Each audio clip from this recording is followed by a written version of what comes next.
The best place to be on the internet on a Wednesday in the morning. Pitch practice the Oh, show. huh. What's up, everybody? Let's go.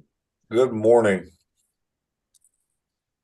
Good morning. I'm Mark, the guy behind the Mental Marketer, private Facebook group Funnel Building 101, helping digital entrepreneurs out there leverage the power of sales funnels to build the lifestyle business of your dreams. And I'm Brandon here with BKXX Enterprises, taking those funnels and helping you get found and lowering your cost per acquisition. That's right. Hey, and I'm Laura Morales. Movement, sales, practicing, getting better every day, and of course, helping people get awarded into a great franchise system. It's what I do every day, passionate about. And this is our third year pitch practicing with a Yes. team. So thank you very much for being here. Yes. Thank you for sharing this with us, coming along with us. And if you're watching out there, I want you to smash that heart button once for me, twice for Brandon, and 3 times for Laura. So there should be at least 6 smashing of that heart button. What's up, everybody? So what's new? Hey, just kind of a different well, not a different topic, but I noticed that how on social media you have those reactions that you can put on people's posts. And on Facebook, you got the gamut of reactions like idea, heart, laugh, what is it, like maybe a care emoji. Well, in the live videos, you can press them and you can press them more than once, right? So and that's what format we're in. So they just added that same feature to the YouTube lives. So you can actually do the same thing when you're watching a live. You have a reaction that you can send real time, and you can hit it more than once. That'd be interesting. I know that you're not on YouTube very often, LL, and you either, Brand. Well, are you, Brandon? I'm not. I have a lot of stuff I can probably mass put up there now with the podcast. I think about like episode 10 or something like that. So I could figure something out to throw video behind the audio and get it up there. But no, I have not taken advantage of YouTube. Just been kind of sticking to Spotify. Okay, okay. What about you, LL? Do you go live? You were going live there uh for a while, a few I times. have before. Um, it's kind of not withdrawn, but just kind of really spent my time Mhm. only doing things that lead me to be better. I mean, this year I've focused on getting better at franchise sales, Mhm. uh, and just getting really granular. That's where I've spent all my year, really, practicing literally with some Mhm. bad leads, and yeah, of course, some great leads that close, but practicing on nuances and what to say, what not to say, how to overcome those objections I get, and specific to a brand, right? Or um, how to better explain a disclosure document. So my whole year, I've spent training to be Mhm. better at something. So I and that makes sense. It's I think that the word is monomaniacal, meaning like Mono, just monomaniacal, just obsessed with one thing, just wow. like hyper focused, obsessed with one thing, so Mhm. then I could perform. And I mean, it's paying off, so that's good. And I've been more gentle towards myself because previously, I feel like I would have beaten myself up for not doing all these other things, but then I have to remember there are times where I just need to go all in with something. And this is one of those years that I'm just, that's where I've spent my time. And I've also spent my time doing Cardone University. Mm-hmm. I always remind myself, it's like, who is in my ear? Yes. Who is in my ear? Yeah. Right. For me to do something better. Yeah. And the more I have Grant in my ear, little things, like he's always like, do not retreat. Mm-hmm. When you retreat doing the little things, that means you're making a habit to retreat when it actually matters. Yeah. So yeah. It's crazy that those reminders they come to you at kind of just the right time. Oh yeah. man. Yeah. And I love it how you talk about that. And I'll tell you something that I listen to church on Sundays, Yeah. and it seems as though you turn that church service on and then it delivers a message to you, and you're like, okay, I need to listen to that, or that was a great reminder of something that Yeah. maybe I had started slipping on, Yeah. Yeah, you talk about Grant, but hey, yeah, the Bible is a good reminder too. Oh, yeah, I'm all in for that too. Yeah, this year I've been like, okay, I'm cutting out all the loose ends on a lot of stuff. I'm gonna get really great at something and become like excellent at something. What I love about my industry, it has a lot of opportunity because it has a lot of boomers that are gonna eventually, have to pass the torch on. So I mean, but it requires, like, you got to know what you're doing, right? If you're going to get the torch, you got to know what you're doing. So that's kind of where I'm going to spend my career in that development world. Money to be made there and a lot of great differences to be made. So that's where I'm going to spend my time this year. And that's what I promised myself, as well as I am going to go deep in Cardone University, as opposed to some of the basic courses. And that's been great because I've had Cardone U and I've not used it as much as I should have.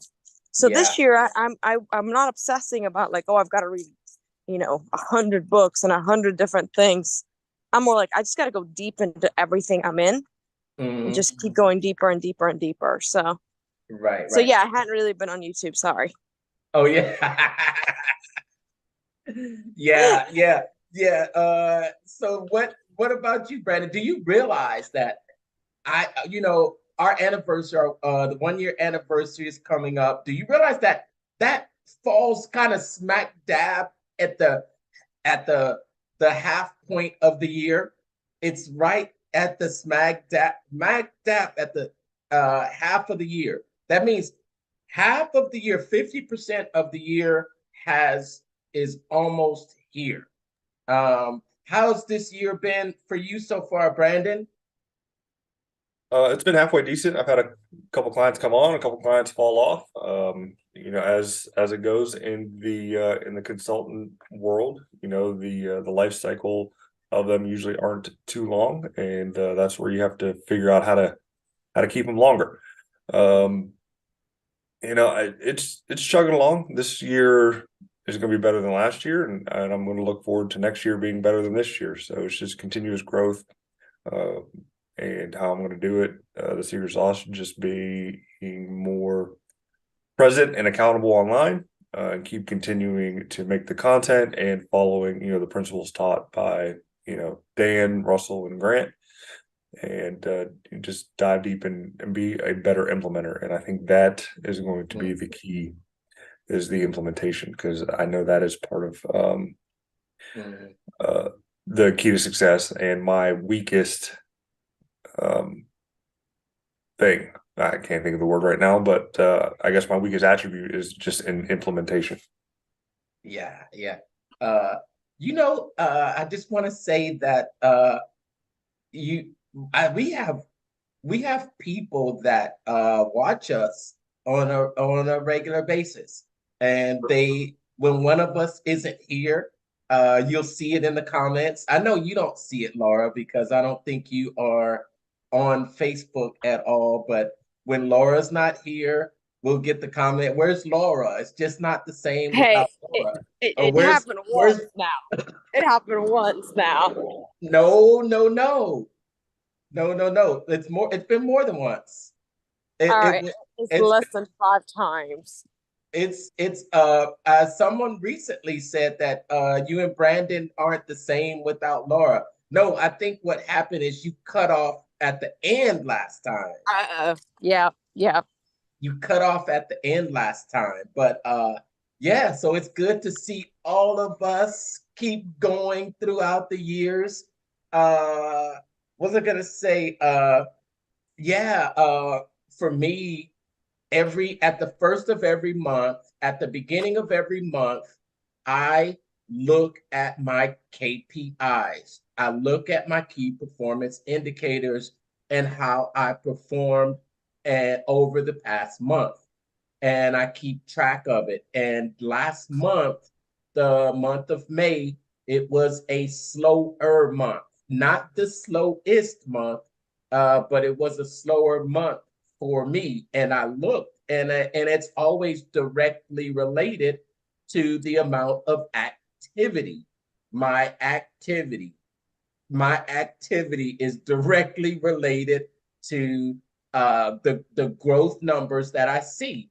It's it, and it's like Grant says, you you totally underestimate the amount of effort it takes, and that's why the 10x. You know, if you want 10x results, then you need 10x action. So that's one thing that I have really taken away from Grant about activity being known. You don't have a lead generation problem. You have a people problem. People don't know you. They Mm-hmm. don't know you, right? But but Yep. but it's interesting to see, for me to look at the numbers and see it to still continue to grow. And that's what I look at. I look at, you know, the my audience size just continue to grow. And I know that if I want to continue to grow, then I just need to continue doing those same activities. And this meeting with you all weekly is one of those activities. So that's what I noticed. But what are you gonna say? Were you gonna say something? Me? Yeah. Yeah, I get that. This is a KPI for me too. It's like, did it happen? Did pitch practice happen? Yes or no? Right? If it didn't, there's an it's a interesting indicator, right? Of like, where did I get lazy and what the hell is wrong with me? Like, this is the easiest things I gotta do, show up and be productive. It always, and I'm sure Brandon can back me up on this. Mhm. Oh my God, I am not a morning person. There's so many times that I'm like, oh no, 5 more minutes. Um, but once I'm on here, I'm like, every single time right afterwards, I'm like, I'm glad I did that. I did get a lot of out of it, and it feels psychologically like something good for me, right? It doesn't matter like what we talked about or what we did. It's like the psychological touch point throughout my week that I gave myself something that's going to make myself better, even if it's just 1 hour. So it goes to tell you, right, the power of growth of self. And a lot of it is just having that same consistency with yourself, like you would your job or like you would your family or anything else. And this Yeah. is a KPI. Yeah. I think this is kind of it's is right in line in the final chapter that we went over today in 100 million offers. And it was the final chapter. So we're actually done with this book. And Wow. I want to get both of your thoughts on the book, on the last chapter, and the book as a whole. But that's what he talked about in this chapter. He said that I know he mentioned one thing. He said the last chapter was your first 100,000. And I want to ask you guys, what do you think about the first 100,000? What are your thoughts about 100,000? A milestone or a goal? Brent? I mean, it's a milestone. I haven't kept track of the amount of money that I've brought in my business. Probably should, but I mean, at this stage and point, the money isn't the thing for me. It's helping as many people as possible, and I know the money will come. But it would definitely be a milestone, and will be celebrated once I hit that revenue mark for an entire year. So to do that, I simply just need to 5x the effort to do that. Along with that, it's not so much about the revenue; it's how much that you're able to take from that revenue, your profit. So that definitely needs to be looked at. Yeah. And watched and controlled when it comes to, your cost for goods and the ancillary products that you're using for fulfillment. If you do that, then it'll definitely be a milestone. If you're taking more of that $100,000 into your bank account into your war chest, I should say, than just saying, hey, I made the 100,000, I made the 200,000, that's great.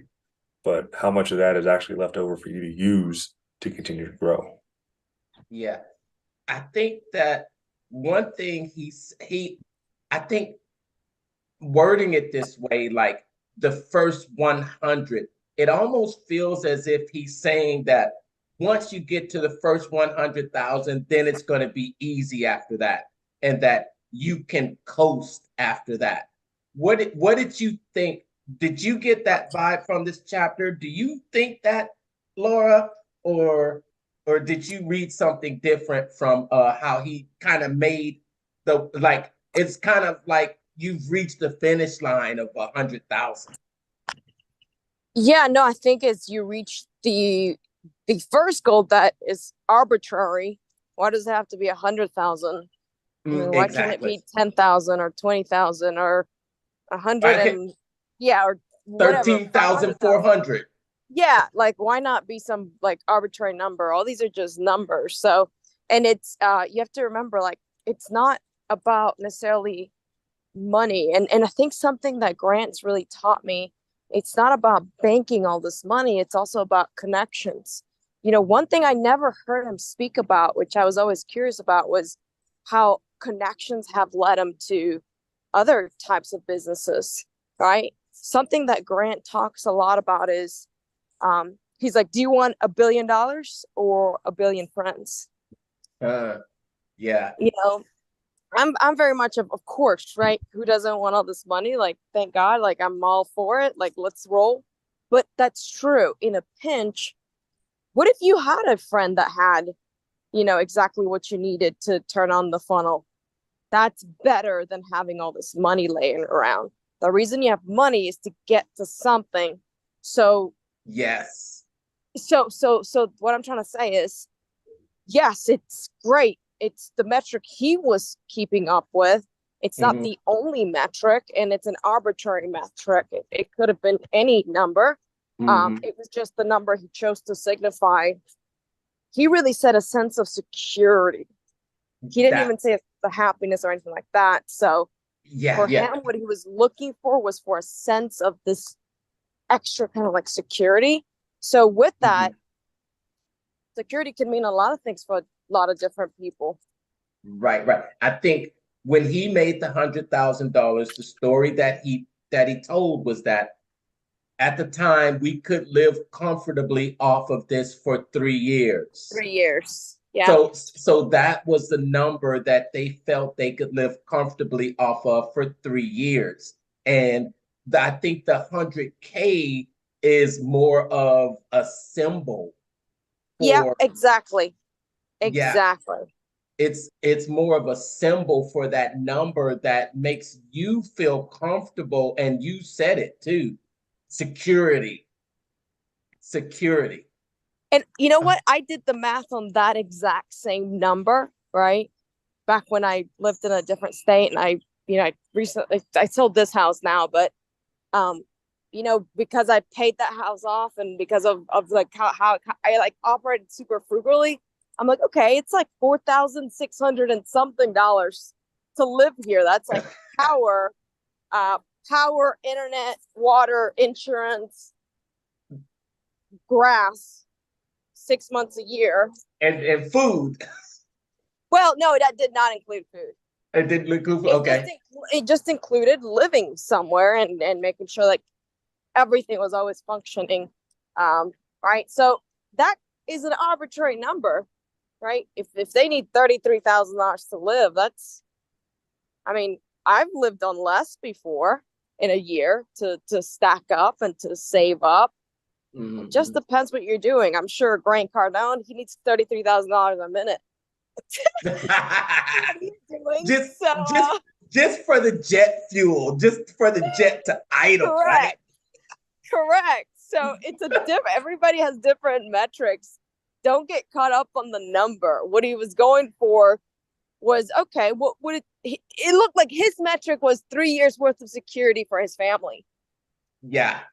And another point that he made in this chapter too that really stuck out to me was that he said, he started off saying that I made, he talked about what he made $100,000 and what his bank account said, and how Layla came to him and he breathed a sigh of relief. Then he says that I've gone on to make several $100 million before. However, at 100,000 was the richest he'd ever felt. The richest he'd ever felt. What do you think he meant by that, Brandon? He had peace of mind that everything was going to be okay, and that's where kind of your riches come from. It's not so much in the money, because money is just a piece of paper and it's a tool to get your goals accomplished. So, as long as everything is taken care of, that's when you're truly rich. But if you're continuing to struggle and you have to fix something every day and nothing just seems to go your way, then that's where the poor mindset comes in, and feeling defeated. So I think that's where his mindset was how he felt rich, that all of his issues were taken care of from the money he was able to acquire. Yeah. I think this was that last chapter. Even though he named it Your First 100,000, I think it was really more about keeping. He talked about keep moving forward, keep going, and setting a target of 100K is just a milestone. It's not about reaching that target. It's about continuing to go and continuing to enjoy it too. I mean, if he's made several $100 million more, but he still has felt the richest at 100,000, what's that? That's not what, I don't think that's something Grant would say. Yeah, exactly. It's like, how is that even like, I don't know. I wouldn't be able to get up just knowing like, okay, I've got all the security in the world. That I know in the past when I've done anything like that, it's made me lazy. It makes you want to say, I'm here. I'm good. Finish line. Yeah, I'm good. Yeah. I mean, it's not a criticism towards Alex, because obviously he's 1,000 million richer and all that more than us.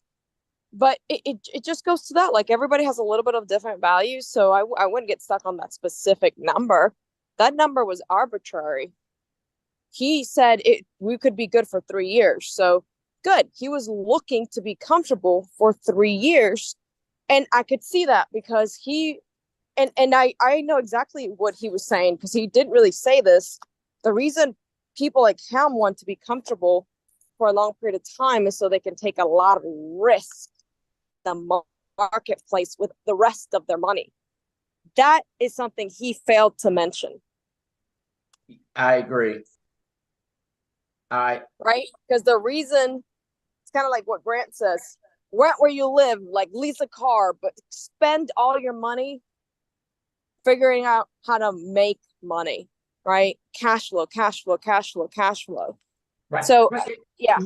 Yeah. And if you're spending your money on things that aren't going to bring back a return, if you're spending your money like $100,000 on clothes or $100,000 on depreciating assets, whereas let's say you put that same $100,000 into a interest-bearing account, just for just for an example. If you're doing that, then yeah, your money is not going to go anywhere. Your money is not going to grow, but you use your money to make money. I used to say that I only spend money on on assets that bring back a positive cash flow. Yeah, spend your money on that instead of a toaster or things that you don't need. But when you're in that mindset, like you, Laura, you sat down and you actually calculated the essentials that you need for the year. But that's probably a luxury that you and I can take, Laura, without children. Look at Jackie. What do you think, Fred? Children? Do you know how expensive this child is right here? Yeah, but you've only had that child. You've only had that child for 6 months now. Come on, Laura. Seven. Correction. Brandon's got 2. Right? Brandon's got real kids. Yeah. They are expensive. Yeah, but it goes to something else, right? Like I've started really getting back to working out, because I'd be honest with you guys, like I've gotten like off track with that hard, and I've got a trainer. I've kind of just steadily getting back on my graces with just having a better workout routine and just getting my health a little bit more in check.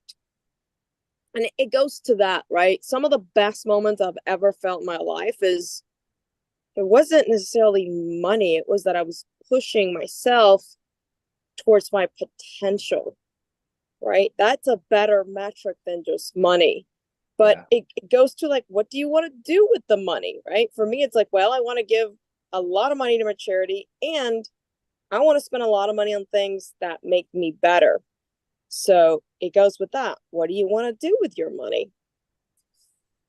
Yes, I agree. Yeah, that's interesting conversation. Let's get to wrap up our thoughts about the entire book. And then that's it. We're going to be starting a brand new book next week. None other than I was going to say, this is the book right here. Can you see that? Yeah. $1 Million Speaker, Powerful Storytelling Frameworks to Grow Your Influence and Create Wealth from Speaking. Oh, and you're interested in reading this book, Laura? Wow. We'll talk about that. We'll talk about that next week. But in this closing chapter, as a full review of the entire book, 100 Million Offers, we want to give our thoughts about it. He said that if anything that we want to have gotten from this book is for you to have come away from reading this book at least a step closer to creating your Grand Slam offer, a step closer to maybe adding something additional to an offer that you're doing. What would you say have you taken away from this book as far as offers are concerned? Laura? I mean, a lot. And like I mentioned to you last time, I really need to reread this book one more time. Some of the things that he was talking about were like, woo, went over me because I still need to get better at marketing. Come on, I'm a great salesperson, but doesn't mean sometimes I understand how marketers do their thing. I think for me is I always go back to that one specific line he said, and this is where I never beat myself up for like, good, if I understood the book, great, and if it was good, but like I'm always looking for what is that one thing that I could get out of any book, and for this one, like anything that I could get out of the book and actually implement it, that's the next thing. So for me was, yeah, deadlines drive decisions. That was so powerful for me because it's something that I have gotten better at, but it is giving people, and it's not an ultimatum. That doesn't work like that. It's a very much, hey, it's a driven process, and this is the deadline, and here's why, because that does form a type of scarcity, which is time, as well as it ends the sales cycle to lead to a close. And if you don't close somebody, then you just wasted your time.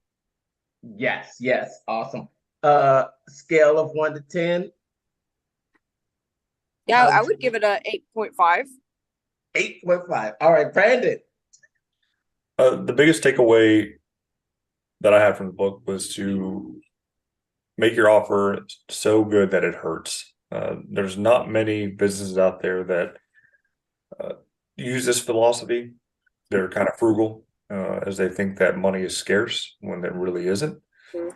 There's plenty of money out there, and you can give a lot to get a lot in return. So there's causation to the correlation, or correlation to the causation, or however you want to frame that.